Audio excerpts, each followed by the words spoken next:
The free art of a free spirit. Row after row of those who are more morally than physically chronic consumptives, pinheads, cripples, hunchbacks, blind, horrible faces sculpted by vice, by syphilis, by alcohol, whose toothless yellow slobbering mouths vomited against my horrible insults.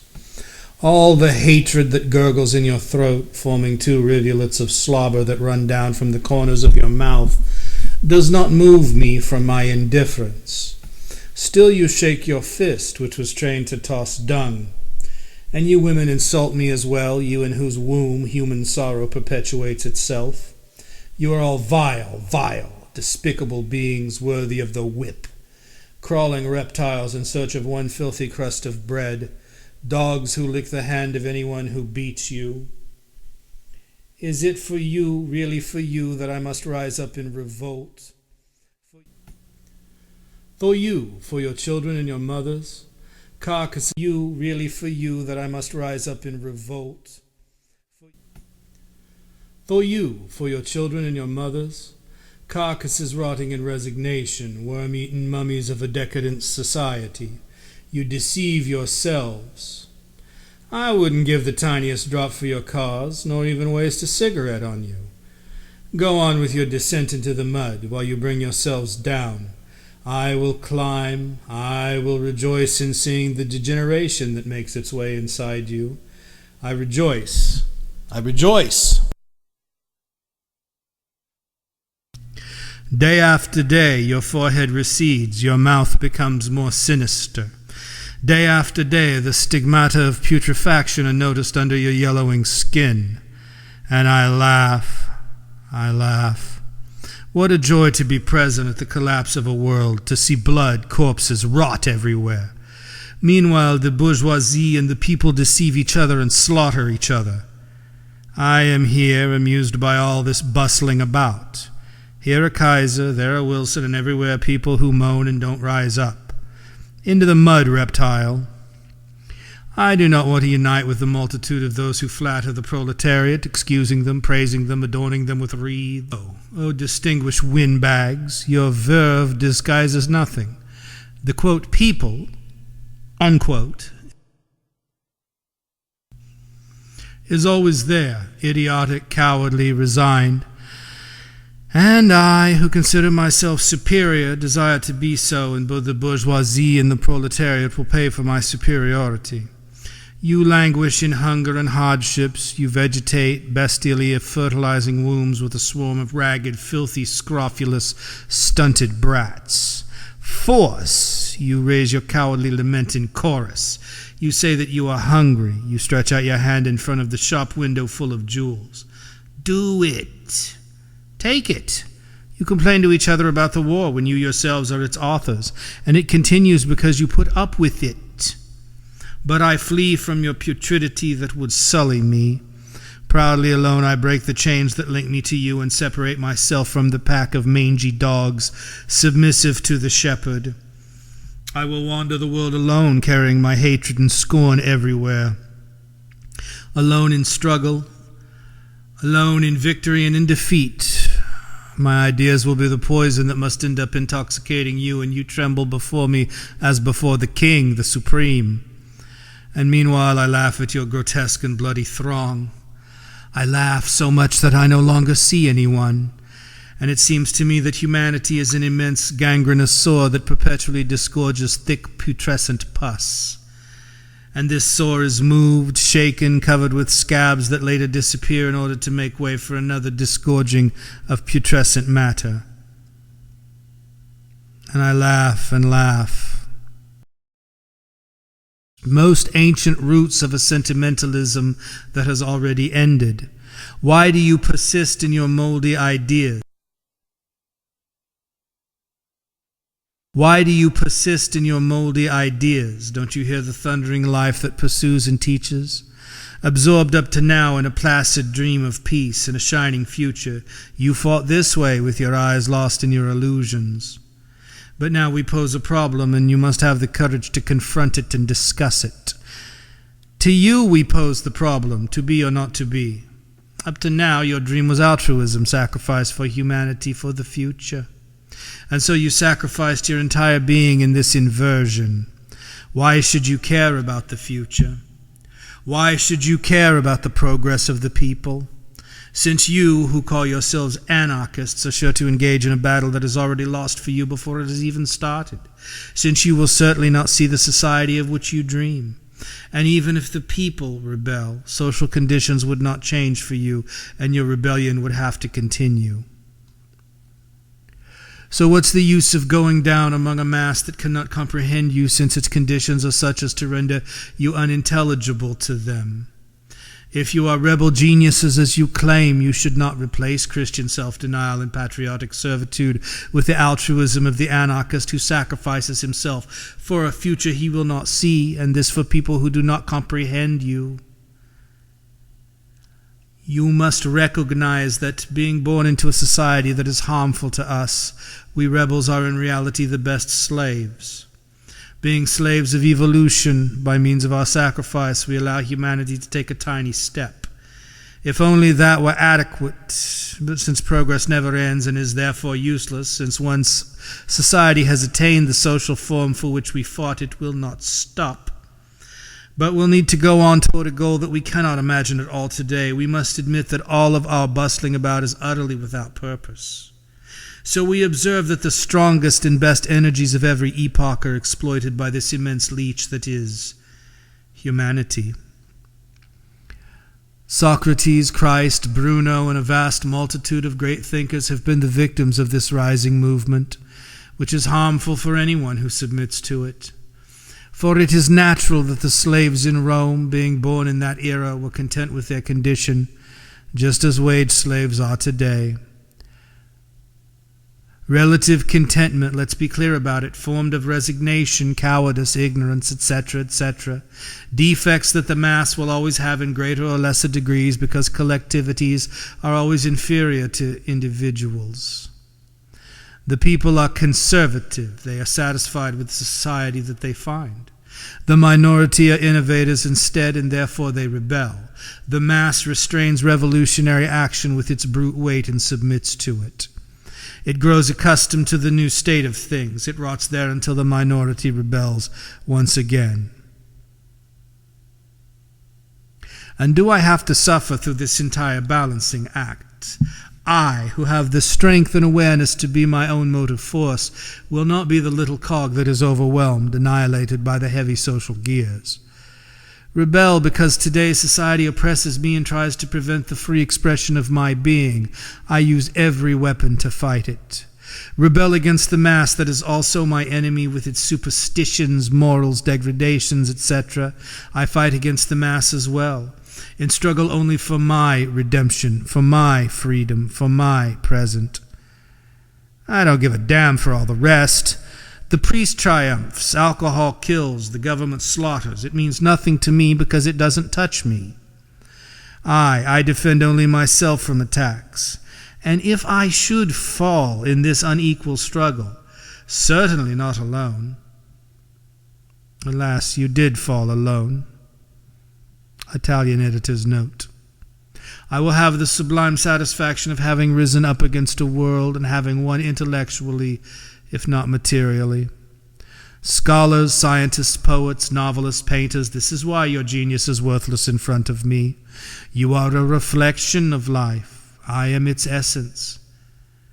And you certainly feel atrocious pain in your hearts at seeing rhetorical castles collapse, and in spite of it all, you continue to support them out of hatred for anything new. And after all, you do well. You were born to crawl. I fly. For you the mud, for me the peaks. For you, cowardly annihilation. For me the sublimation of being. And surely, if life is for me the strongest, I will have it. I will take it by force, and by force I will steal well, being an enjoyment. And you, parodies of human beings, continue on your march through darkness. The light shines on my path. You are afraid to be. This is the truth. The true human being frightens you. In spite of your rhetorical bluster, reality frightens. You dream. I live. You are not. I am. I have solved the problem. You howl at me from behind. Quote, I would like to lie down on a soft, fragrant bed of roses. Quote, watch out for the thorns, they cry out to me. And what do they matter to me? Since thorns are not lacking in life, I prefer those of the roses that give joy with the pain. And fine, you who are reading this can say that my prose is crazy, abnormal, as you have called my actions crazy and abnormal. But your judgment doesn't interest me at all, nor do I solicit it. I only desire superior minds to know why I hurled myself into the darkness due to an indescribable feeling. I want the opposing mercenary pen to be unable to cover my name with the trash that is in their baggage. I alone am the reporter of myself. I flee the intermediaries who would, in good or bad faith, deform my ideas. And since I will probably not be able to reveal them, I desire that after my disappearance it is known how I determined this struggle against society. Therefore I entrust these thoughts to a person who does not know my project and who will reveal them when the curtain falls. Is it the haziness of the universe that still saddens me with its hazy mist? Is it a dark fate that threatens me? I don't know what causes this melancholy that depresses me. Delighting in tormenting me, snatching all that I fool myself into loving and believing away from me. Oh, the joyful faith of times past when I gladly fought the good fight for the idea, without fears, without doubts. Now, however, it all seems vain to me, for everywhere I perceive dense and impenetrable darkness. I have destroyed everything, and now I am left with my sad thoughts, doubting everything, all of it. And I feel this need to spread my thoughts on this blank sheet that has not shuddered at learning of the storm that torments me. Who will read these lines? Perhaps nobody. They will remain unknown, as nothing is known about those who are familiar with the weariness of my thought. This evening, as usual, I was reading when a passage of the piece struck me vividly, and I then stopped reading to reflect. I was just then musing when, turning my eyes absent-mindedly about the room, I looked, and more, I saw myself seated on the bed. Not I, but yet it was I, because he was absolutely like me. Amazed, I gazed in silence, and he, the other I, looked at me as well, but with a certain ironic smile. Who are you? I asked him. Your shadow, he answered. I have come here for a bit of discussion. Let's discuss, then, I replied. Well, why are you an anarchist? Why? Because currently we are exploited, trampled by rulers. Rhetoric, my dear. Listen, you are an anarchist and you don't even know why. I have always noticed this, that in every society there have been innovators who end up on the stake, on the cross, and so on and so on. So these innovators, with all their dreams and sacrifices, failed miserably, because any renewal anticipated by any individual whatsoever occurs a long time after the death of that individual. And this is what will happen with you anarchists. You will die without seeing any one of your ideals carried out, and the generation after you, which may live in an anarchist society, will long for a higher ideal and will die in their turn without achieving anything. It's a vicious circle, an eternal chasing after oneself. Today, as never before, the shadows surrounded me, and indeed it happens that after living for some time surrounded by the warmth of the sun, when it is eclipsed, one is shaken with a sudden chill. The cold has entered my mind that dreams of a future of warmth, and sees in the future the far distance, or, as someone told me, almost out of reach. How sad these words are. You say to the swallow that takes flight in search of the spring that she will never reach it. You will see her fold her wings, lost, discouraged. I do not stop. I do not fold my wings. Who knows that the distant dawn cannot be reached? Who knows?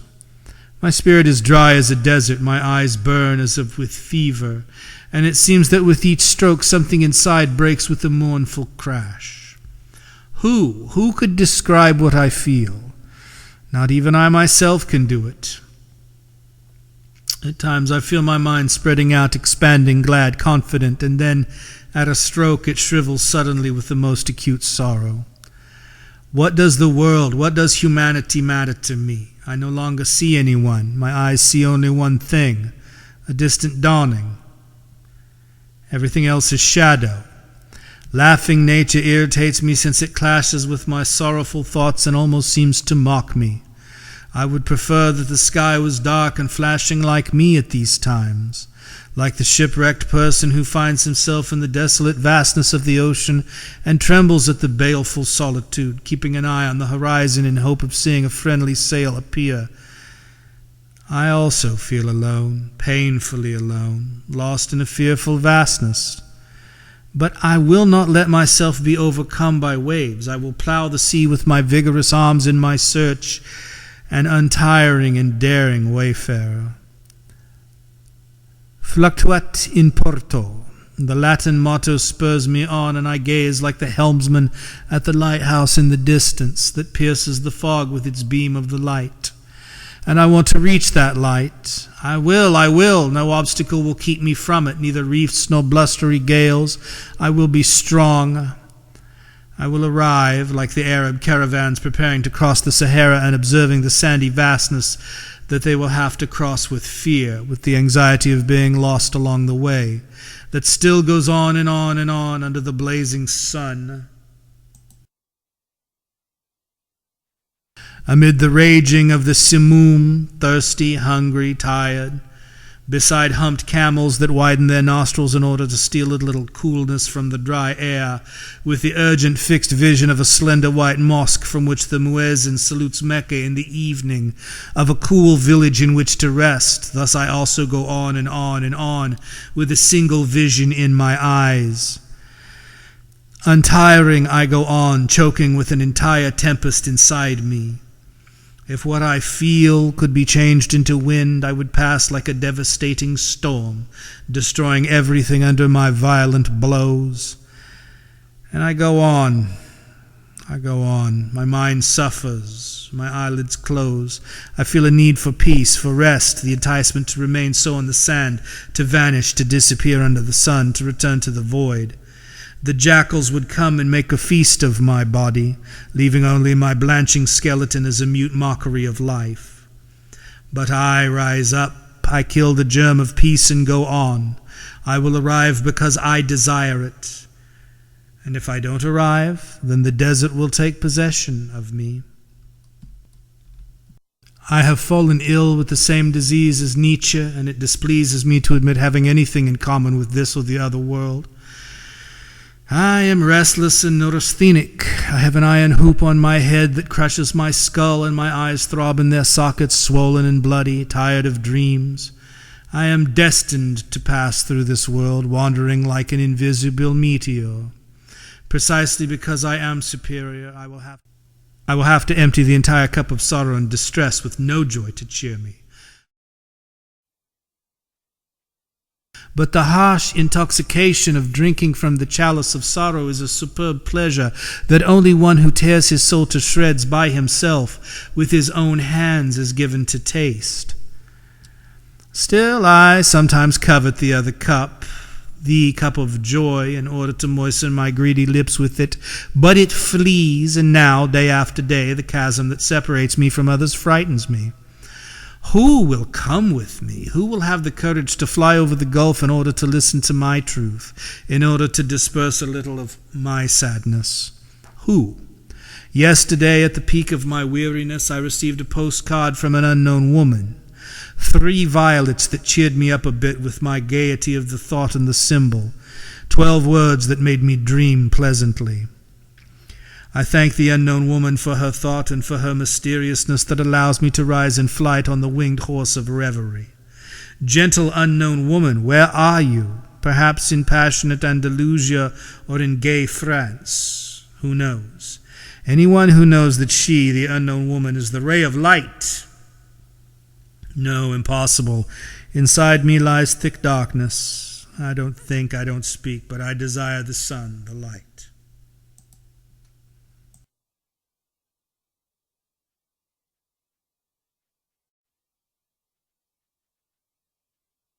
I wander through the voracious city, immersing myself in the din of life in order to kill a germ of melancholy that is developing inside me.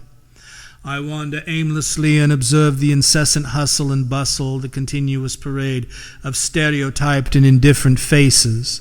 Flashy women pass, and in all their movements and their simplest gestures you see the effort, the ostentation aimed only at arousing desire. And men stop, follow the gaudy, buxom figurine with a greedy eye, and make vulgar comments. Here is a crowd of orphans badly stuffed into poorly made clothes. They go by guided by a stocky, vulgar priest. Poor babies, raised in bigotry and the corrupt atmosphere of the boarding school, they are resigned, the helots of tomorrow. I see a church. A coarse pastor talks with the devoted women who listen to him, repentant and attentive, and the priestling shakes the hairy hands and turns his eyes away, throwing sidelong glances. The well-fed one in the shadow of the temple of lies hears the howls of work and misery that seem to hover over the great city with anger. Quote, "Spare change, sir," unquote. A filthy, ragged being moans, "Spare change, sir." And the crowd goes by, uncaring, thinking of the evening soup, the tavern, the bowling game. And the call of the beggar continues, annoying and implacable, making my head pound, making my brain throb. I quicken my pace. I am in the wealthy district. Carriages, automobiles, liveried servants with idiotic faces, open car doors and bow. I see women wearing makeup and perfume, preened dandies with kid gloves, monocles, walking sticks, tricolored cockades. These people collide and mingle. They speak of dinner and dances. A nauseating scent rises that takes me by the throat and chokes me, but I remain nearly spellbound, hearing the rustling of silk, the twittering of the gentle women, the notes of a patriotic anthem come billowing out of a cafe. There is a cripple standing near to me, leaning on crutches, who watches the endless stream in amazement. I flee. I walk through solitary, half-lit streets. I come out in squares and alleys. Ragged, dirty children, pregnant women, people black from smoke and stinking of cigarette butts. Dump, crumbling houses, corners smelling of piss, taverns full of drunken, shouting customers. Here are the soldiers with heavy steps in rhythm, sweaty, dusty, furrowed faces, bent backs. The people go out, look, comment, commiserate, and then go back to drinking, shouting, singing. Again I flee. On the corners I see the announcements for various operettas and cafes chanteuses. I hear a crowd of young men discussing soccer and cycling. Poor humanity that rises. I leave the streets. I go deep into the meadows. I want to forget, to dream. A figure comes out from a group of trees and approaches me. I feel the scent of wine strike my nostrils. Quote, "Come, you will give me 30 cents. I have dreamed of a world in flames, rolling in the infinite and hurling red-hot meteors and sparks through the starry spaces. I have a God like everyone else, but this God is myself." Editor's note. In Italian, this is a wordplay that does not translate. In Italian, God is Dio, and I is io. A literal translation of this sentence would be, quote, "I have a God like everyone else, but it is without the D," unquote. Decadence. Today, various nations butt their heads together like enormous rams, each desiring supremacy over the others. The romantic Latin lands and mercantile Albion against imperial Germany, while the tiny Balkan lands trail behind with the picturesque baggage of their backward Eastern customs, and Russia blazes on the horizon as it enters a new phase of its life. In the East, civilizations renewed and reinvigorated by fresh energies look to the north, where the fine odor of corpses can be smelled. and the little children of the sun hope that they can spread their overabundant population here in a renewed expansion of Asiatic civilization. And yet this spectacle, this mad squandering of energy, this relentless struggle for life reveals no ardor for real and conscious strength to me at all. I see only an immense breakdown, a demolition of castles, a mortal collision between nations, while the indifferent earth opens its breast to receive the young flesh that will fertilize it. This magnificently terrible decadence occurs in the titanic light of a colossal fire suitable for the collapse of this civilization. So I see this vast entanglement of people. I see death by alcohol, tuberculosis, cannons. I see cripples, consumptives, idiots, delinquents. Literature, art, science, the influx of this monstrous invasion replaces everything. The whole world is nothing but a teeming putrefaction that rises and invades everything and swallows it up. Humanity considers itself noble. It speaks of heroism, of progress, and is not aware of its infection. The abyss has opened up and humanity falls into it singing, howling, quarreling with its God, its fatherland, its murderous civilization, its elegant degeneration. Everything falls, everything collapses. Moldy morality, twisted and lying philosophies, outdated rhetoric do not redeem the situation.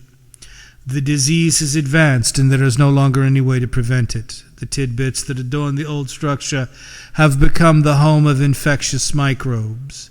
Everything is already condemned to disappear, crushed under the enormous pile of old rubbish.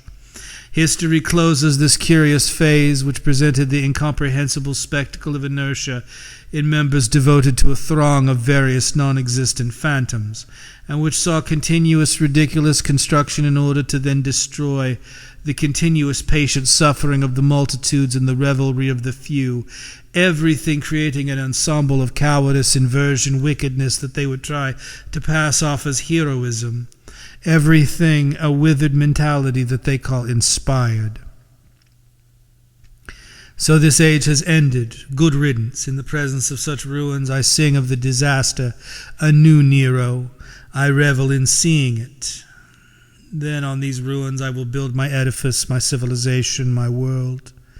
Therefore I sing.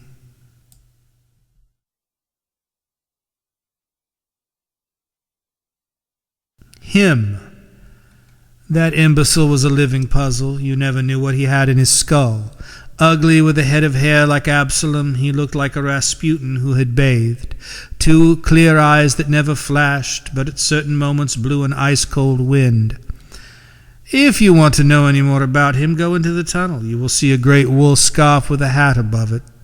That's him. Stop him. Greet him. Even if he doesn't know you, he won't be surprised to see you. Offer him a cigarette. Otherwise he will ask you for one, and he will graciously speak with you.